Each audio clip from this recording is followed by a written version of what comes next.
Oh, Seth Rogen back in the news again today for two subjects I want to go over. First, I want to talk about Santa Inc., which is a HBO Max movie. So this actually isn't going to the theaters. I think it's just on HBO Max. It's a good thing it's not going to the theaters, because if it did, it would crash and burn.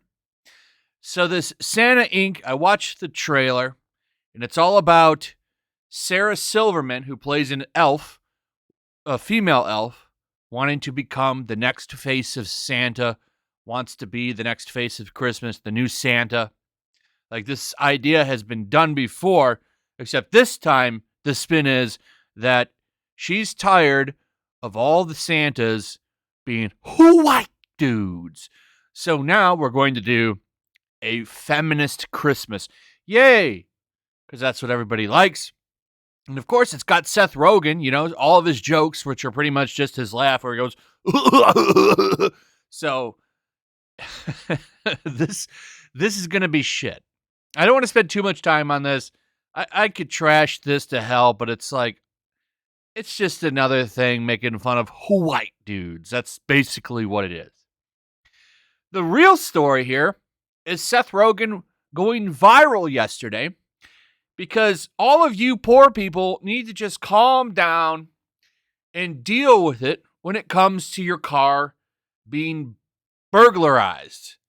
So when you get shit stolen out of your car, or maybe that converter underneath your car that gets stolen, you just need to chill. That's part of living in a big city. Damn funding the police and letting police do their job. No.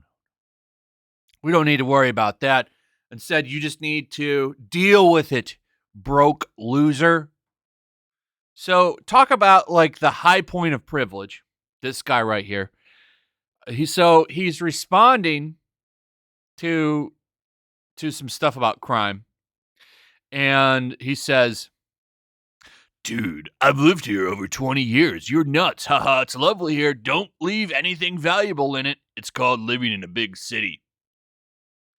This is a response to YouTube personality Casey Neistat. I don't know who that is.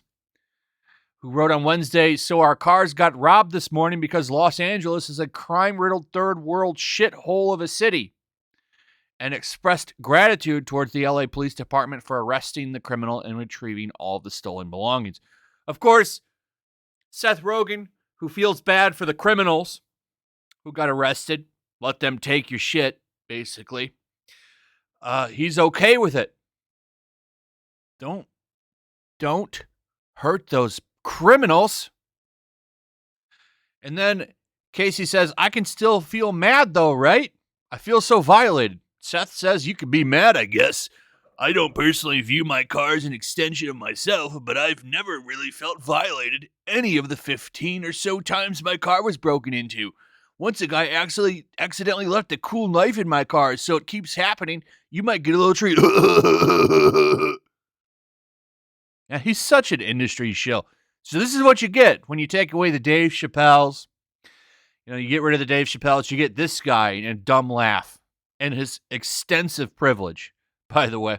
So he feels safe in his gated home. All of his cars protected by giant gates. He's fine. He's not worried about his car getting broken into. Guarantee you he's never had his car broken into 15 times either. Probably happened like one time. One time. Look at him. Of course he didn't get ratioed. Data racer. "My car was robbed 15 times. It's cool, bro." He's right. He is out of touch with reality. So it's funny to see these celebrities damage control. There's a reason so many people are leaving California, and it's because of shit like this. I mean, there was a guy, I almost did a video on it, saying we need to stop calling all of the theft.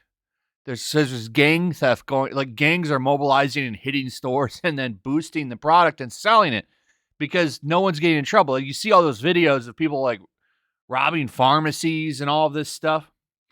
And that's because they're not allowed to respond. So they call the police won't do anything about it because it's just petty theft, bro.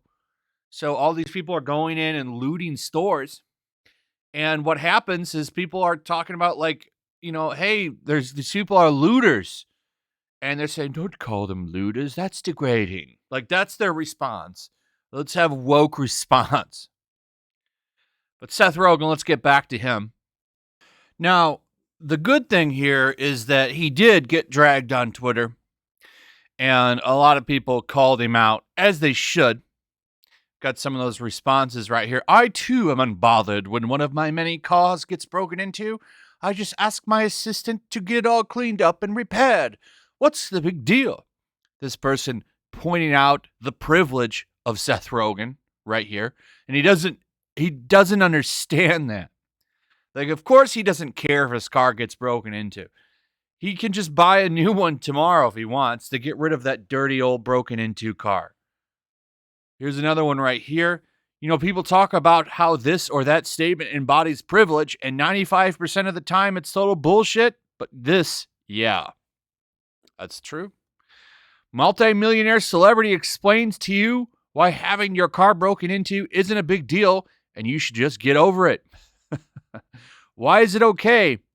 It may not be a huge deal to someone with tremendous wealth, but it certainly is for someone who's struggling. Might be the difference between making it and not. And regardless, the idea that it's just okay, cost of living is an unhealthy one.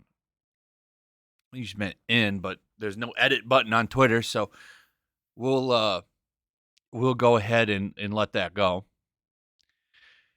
But it's just funny to me. This guy, of course, he doesn't get it because these people don't care about the struggles of regular people because they see you as a piece of shit. That's basically what it is. And, most people only have like $600 something in the bank. Okay, so it's not just your belongings inside the car that gets stolen. They steal parts off the cars that are hard to come by to sell them at a profit.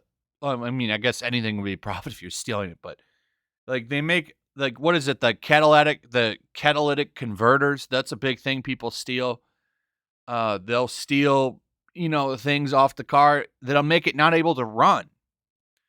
And, some people have to pay a deductible on their insurance to get it fixed. That's a big chunk out of what they have left too. So it's just funny that these rich millionaires, they don't seem to understand that. The problem that like small businesses face for these people like looting their homes or looting their businesses because they don't get that. I mean, he just sits in his millionaire home and goes with this stupid laugh. I'm really sick of Seth Rogen. I think a lot of people are, but this is what you'll have left with, Dave Chappelle going down. You have Seth Rogen. Don't worry, he's making a feminist Christmas movie, so that's cool. Anyway, that's pretty much it. Let me know what you guys think. Also, if you would, please like, subscribe, share the video. Make sure you're still subscribed. Hit that notification bell. I'll see you guys on the next one. Peace. Also, if you want to help support the channel, check out my Teespring store. There's a link in the description. You can find some merchandise in there that you might want to check out. Also, make sure to follow me over on Twitch. I do watch parties, play video games over there. They're always fun. Follow me over there and come hang out. Also, make sure you subscribe to YellowFlash, my other channel. There's a link to that in the description as well. I do a lot of live streams over there that I don't do on this channel. Usually smaller and a little bit more personal. So make sure you follow me over there and sign up.